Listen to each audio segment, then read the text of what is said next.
سر صلاح الدین کے نام سے جانا جاتا ہے۔ آپ 12ویں صدی کے ایک مشہور مسلم فاتح اور حکمران تھے۔ ان کا اصل نام صلاح الدین یوسف بن ایوب تھا۔ آپ عراق میں پیدا ہوئے۔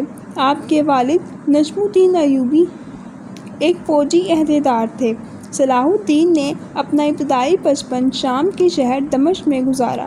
یہاں انہوں نے اسلامی تعلیمات اور فوجی تربیت حاصل کی۔ صلاح الدین نے اپنے چچا اسد بن شرقو کی قیادت میں فوجی خدمات کا آغاز شروع کیا، جو فاطمی خلافت کے دور میں مصر میں نور الدین زنگی کے جنرل تھے۔ سلطان صلاح الدین نے اپنی قابلیت اور بہادری کے باعث جلد ہی شناخت بنائی اور مصر میں طاقت حاصل کی۔ 1169 میں وہ مصر کے دوبارہ وزیر بنے اور انہوں نے عباسی خلافت کے تحت مصر کو دوبارہ متحد کیا۔ سلطان صلاح الدین ایوبی نے صلیبیوں کے خلاف مزاحمت جاری رکھی اور انہیں مزید علاقوں سے بھی بے دخل کر دیا۔ انہوں نے اپنی فتوحات میں عفو درگزر کی پالیسی بنائی اور یروشلم کے فتح کے بعد شہریوں کے ساتھ حسن سلوک کا مظاہرہ کیا، جو ان کے بلند اخلاق کی ایک مثال ہے۔ ان کے اس رویے نے ان کی شخصیت کو نہ صرف مسلم دنیا بلکہ ان کے مخالفین کے دلوں میں بھی جگہ قائم کی۔ جنگ حطین میں صلیبیوں کو شکست دی اور یروشلم کو فتح کیا۔ یروشلم کی فتح نے سلطان صلاح الدین کو اسلامی دنیا میں ایک ہیرو کا درجہ دے دیا اور وہ مغربی دنیا میں بھی ایک عزت و احترام کے ساتھ یاد کیے جاتے ہیں۔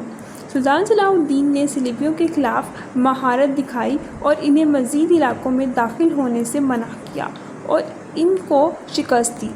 سلطان صلاح الدین کا اخلاقی کردار اور حکمرانی کے اصول انہیں دیگر حکمرانوں سے ممتاز کرتے ہیں۔ وہ نرم دل، عدل اور اپنے دشمنوں کے ساتھ بھی رحم دل تھے۔ ان کی حکمرانی کا ایک اہم کردار انسانی دوستی اور عدل پر مبنی پالیسیاں تھیں۔ انہوں نے صحت، تعلیم اور بنیادی زندگی کی ضروریات کو یقینی بنایا اور عوام کی فلاح و بہبود کے لیے کام کیا۔ سلطان صلاح الدین ایوبی نے اپنی زندگی کا بیشتر حصہ صلیبی جنگوں میں گزارا۔ آپ نہ صرف مسلمان بلکہ غیر مسلمانوں کے لیے بھی ایک محافظ تھے۔ آپ وہ واحد تھے جنہوں نے یروشلم کے مسلمانوں کو آزادی دلوائی۔ آپ نے مسجد الاقصیٰ کو فتح کیا اور یہاں اپنا منبر لگایا۔ آپ مسلمانوں کے لیے ایک رہنما تھے۔ آپ نے اپنی زندگی میں بیشتر جنگیں صلیبیوں اور یہودیوں سے لڑیں۔ 4 مارچ 1193 کو دمشق میں وفات پا گئے۔ وفات کے وقت آپ کے پاس اتنا بھی مال و اسباب نہیں تھا کہ آپ کے جنازے کے اخراجات اٹھا سکیں۔ ان کی سادہ زندگی اور دیانتداری کی مثالیں تاریخ میں محفوظ ہیں۔ سلطان صلاح الدین ایوبی نے اپنے عہد مبارک میں ایک مضبوط ریاست قائم کی، جس میں مصر، شام، یمن اور شمالی افریقہ کے کئی علاقے شامل تھے۔ انہوں نے ایک مضبوط فوج تیار کی اور اپنے عہد مبارک میں کئی اہم معرکوں میں حصہ لیا اور اپنی مہارت کا مظاہرہ کیا۔ جنگ حطین، جو سلطان صلاح الدین کے لیے ایک اہم جنگ تھی۔